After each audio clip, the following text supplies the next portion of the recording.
It's time. I've held off for a while. I have not made a video specifically about Manchester United as a whole in a while. Despite my fascination with Onana, and the bad part of Onana has popped up again, right? He's capable of being, he's inconsistent and eccentric, and those aren't the best traits in a goalkeeper, but if you add up the total sum of his contributions, he's definitely not the reason that Manchester United is in 13th. But this video is not just about them. I don't want to just single out Manchester United, because there are a couple of teams that are down there. Manchester United and Tottenham are in 13th and 15th. We are 22 matches into the season. 22! Well, 22 matches into the season, you also have Nottingham Forest 6 points ahead of Manchester City. Liverpool 6 points clear with a match in hand. This season has not gone at all like really anyone thought that it would. Maybe the relegation picture's taken shape in the way people expected, but considering the fact that Tottenham are kind of in that picture and Manchester United, they're not so far behind in that picture, it's different. But Manchester United, I think that there is one thing very clear, and this is the conversation I wanted to have before we even include Tottenham in it. This team is not very talented. They do not have a lot of talent on Manchester United. They're not very good. They are not good. Manchester United has had a couple of different managers, specifically 4 different managers, all of whom, weirdly, I think are good managers. Whether it be Ole Gunnar Solskjaer, whether it be Ralf Rangnick, whether it be Erik ten Hag, and of course, whether it be Ruben Amorim. Over the last 4 years, they have had 4 managers who are all good, who are all capable of winning. I mean, Ralf Rangnick's built an entire tactical style, right, in Germany and in Austria. You have Erik ten Hag, who led this kind of renaissance at Ajax. You had Ole Gunnar Solskjaer, who at the time people didn't really recognize what he was doing, but then when you watched what other people were doing with that team, you realize what Ole Gunnar Solskjaer was doing and the kind of faith that he was able to re-deliver. And then you've got Ruben Amorim, who everybody wanted. He was the hot coaching prospect. Him and Xabi Alonso. Those are the guys. Sporting really, really did not want to let him go. They were afraid that somebody was going to come in and poach him. At a certain point, you look at the players and just go, they're just not very, I mean, they're obviously way better than me. These guys are professional players making tens of millions of dollars. They could walk into most Premier League teams and have a role. But Manchester United's not looking for those players. And of course, the managers I mentioned are responsible for bringing a lot of them in. I know that. Particularly Ten Hag had all that time to try and build his team. It's not like he hit the ball out of the, he didn't hit it out of the park with his acquisitions. But they're just not good. Now, I've said it in fits and starts for years, but that is still the issue. Other teams, when you get a new manager, you get some sort of new manager bump. Or at least if you bring in 4 guys that everybody, 3 guys that everybody thinks are great managers, and then 1 guy in Ole Gunnar Solskjaer that jury was kind of out, but he clearly ended up proving himself a good manager. He did basically the best out of the 4, I would say. Ten Hag managed to backdoor a couple of a couple of cups, which everybody forgets about. I forget about all the time because his entire tenure seemed to be filled with misery. I think that the simplest explanation is most often the right one, and the simplest explanation is Manchester United is a relative to what Manchester United has been, a talentless collection of players, and they need a plan. Now, I don't know what the plan is, right? Ruben Amorim has said that he's going to try and instill his system, and that, there's going to be tough days ahead and everything. And I believe that until I'm given a reason not to believe it, right? I did the same thing with Ten Hag. But then there's a moment where you cross the Rubicon and it's just become clear that if you've got some of your guys in place and you've had years to install your system and you're still not good or up to expectation, then it's time to leave. And Amorim will have that same, we'll see how Jim Ratcliffe's ownership group handles it, but I would imagine Amorim will have that same leeway. He's not like in the hot seat or anything because they lost a game to Brighton, right? But that loss to Brighton at home highlights a particularly egregious stat. To just illustrate what I'm talking about, Manchester United have suffered their 6th home Premier League defeat of the season, their most from their opening 12 home matches of a league season since 1893-94. Of course, if you guys remember, as I do, the 93-94 season, the 1893-94 season, they lost 7 of their first 12 home matches. And honestly, that team had the makings of something special, though. You could tell, and I don't know if you can tell with this group, that the same sort of thing is on the horizon. It could be. Right? We saw Chelsea and Arsenal do this sort of thing. Particularly Chelsea comes to mind, where they spent a lot of the year in the bottom half of the table, but they put it together. You know, the talent, the depth was able to wear through towards the end of the season, and they battled their way into the top half, gave it a run for European places, right? I think Manchester United's going to be capable of doing something like that. Of course, Ten Hag did the same thing last year, but it is remarkable how consistently bad Manchester United has been in the league for years. It is virtually, as this stat indicates, without historical precedent for one of the major big bully clubs in England, one of the clubs with all of the economic advantages, all of the infrastructural and logistical advantages, to just be this consistently bad. And Ruben Amorim, if he starts the next season in a Ten Hag fashion, is going to be in a really tough spot. Because you have to find a way to sell this project to the types of players that are going to change that talent level.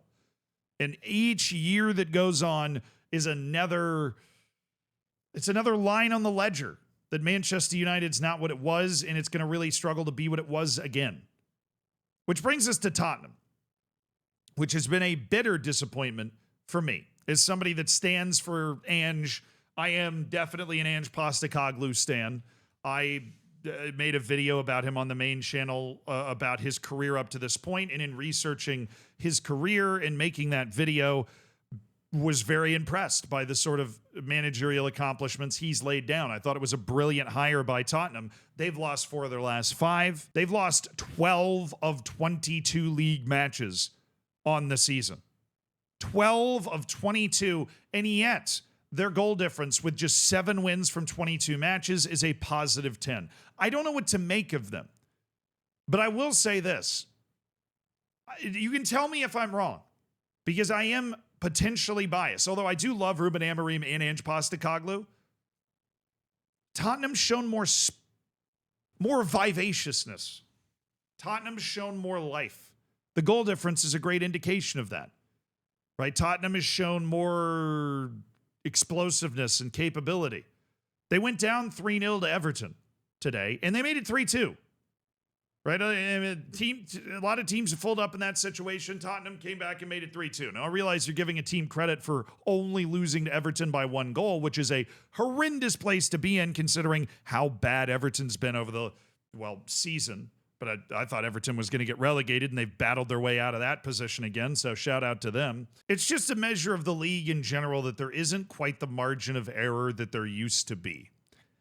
The league has gotten better. The method of distributing money throughout the Premier League has allowed teams like Nottingham Forest and Bournemouth and Aston Villa and Brighton and Brentford and even a Crystal Palace, who's managed to be in the league for a long time, to sustain their success, to build on their success, to have ambition.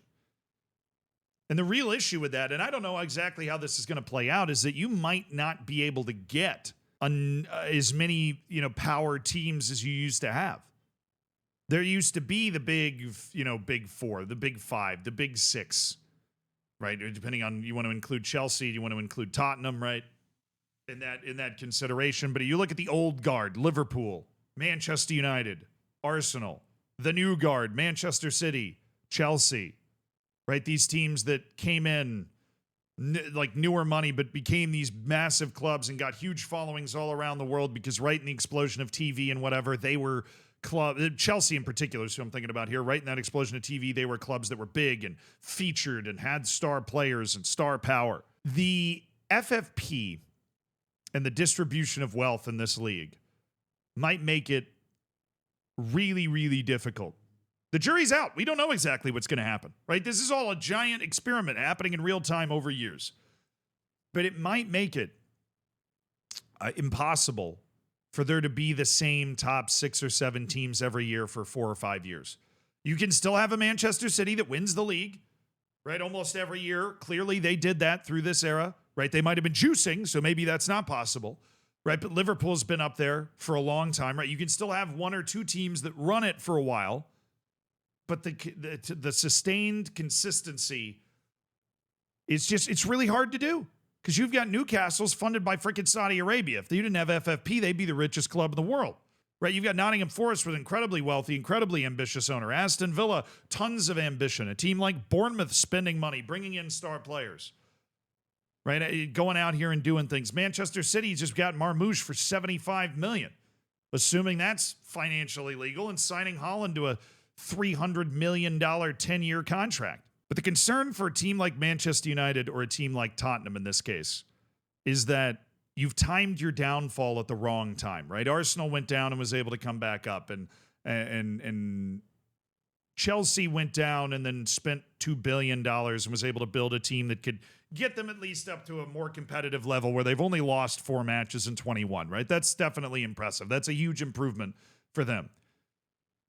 But now you have a team like Manchester United or Tottenham that are not doing well, and instead of being in 9th or 10th or in 13th and 15th because the league is getting better. The whole league is getting better around them. So if you actually end up saddled with big contracts, like top 6 type contracts on these types of guys that you can't move to anywhere except for Saudi Arabia, and you just got to ride it out for years with those bad guys on your team, then it's going to take you a lot longer to recover. I realize we've meandered from talking just about Manchester United's failures to what the future could be for these clubs that are just sputtering and have spent a lot of money but are not seeing the results that you'd expect to see. Because sure, with the money that's being spread around the league, there's going to be a huge rise in wages and the types of wages Manchester United are able to give relative to the types of wages Bournemouth are going to give. That's going to lessen some. But if you continue to operate like you're bigger and way more special than these other teams you're competing against, the financial reality, especially if you have a couple of sustained seasons out of the spotlight, which Manchester United and Tottenham might be headed for, that could be very damaging. And you could be stuck in a worse place for longer than before because of the financial capabilities of the clubs that you're competing against. Right? If you're in Spain, right, or let's say you're in Italy and you're Juventus, right, and you get relegated because you're cheating with the refs, right? That has happened.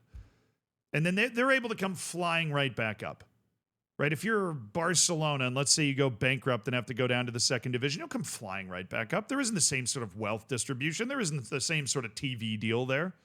There is a much bigger financial infrastructure advantage for those clubs than there is for Manchester United or Tottenham in this case. And that means that the perceived expectations of a club like Manchester United or Tottenham, they're harder to match in reality because the competition is much greater. So if I've accidentally created an existential crisis for a Manchester United fan, my apologies. The biggest issue is that you need somebody with vision who's going to bring in young, talented players to be able to match that vision. Because as long as you're hanging out in 13th, you are not going to be bringing in the Erling Haalands of the world like they once were. And at least Tottenham seems to understand that a little more, and maybe they'll kick on more towards the end of the season, which would be my expectation, but who knows? I'm just a dude.